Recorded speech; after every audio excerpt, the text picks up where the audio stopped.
Invention 14. The story of the cotton machine invention. In the late 18th century, cotton was one of the most desired crops in the world, especially as Britain's Industrial Revolution was fueling the growth of textile factories.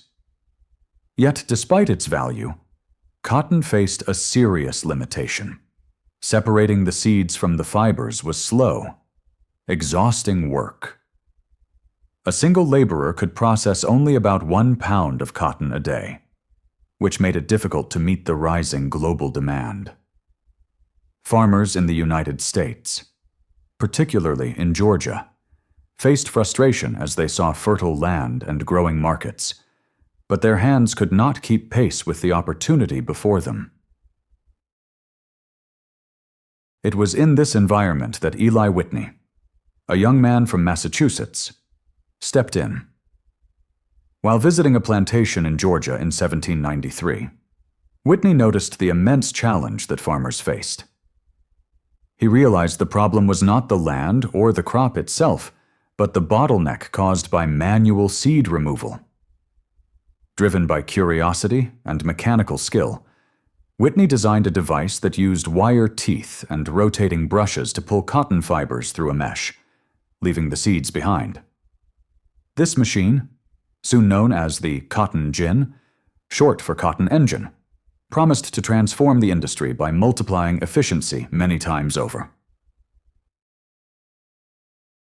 In 1794, Whitney patented his invention, and within a few years the cotton gin was spreading rapidly across southern plantations. Although he faced legal disputes over patent infringement, his idea had already taken root. By the early 1800s, modified and larger gins were in use, capable of handling industrial volumes of cotton.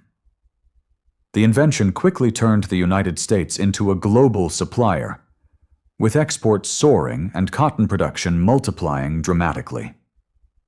By 1850, production had expanded from around 750,000 bales just 2 decades earlier to nearly 3 million bales, reshaping both agriculture and trade. Whitney himself did not become wealthy from the gin due to constant lawsuits, but his place in history was secured.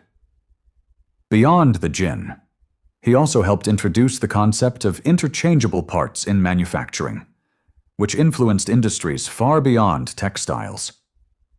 His cotton gin, however, had consequences beyond what he likely imagined. It provided affordable cotton for textile factories in both America and Europe, fueling economies and industries. At the same time, it deepened the reliance on enslaved labor in the American South, as plantation owners expanded their lands and operations to meet demand. This economic divide played a part in the tensions that would eventually erupt in the U.S. Civil War. Today, the cotton gin remains an essential step in textile production, though modern versions are much larger, faster, and safer, following the same principle Whitney first developed. Cotton continues to be a global commodity, woven into the clothes, fabrics, and materials we use daily. As the world turns toward sustainable practices, the future of cotton ginning may involve not only advanced machines, but also eco-friendly methods to balance industry with environmental care. Eli Whitney's invention reminds us that technology can bring both progress and problems, and that each innovation shapes the future in ways far greater than its original purpose.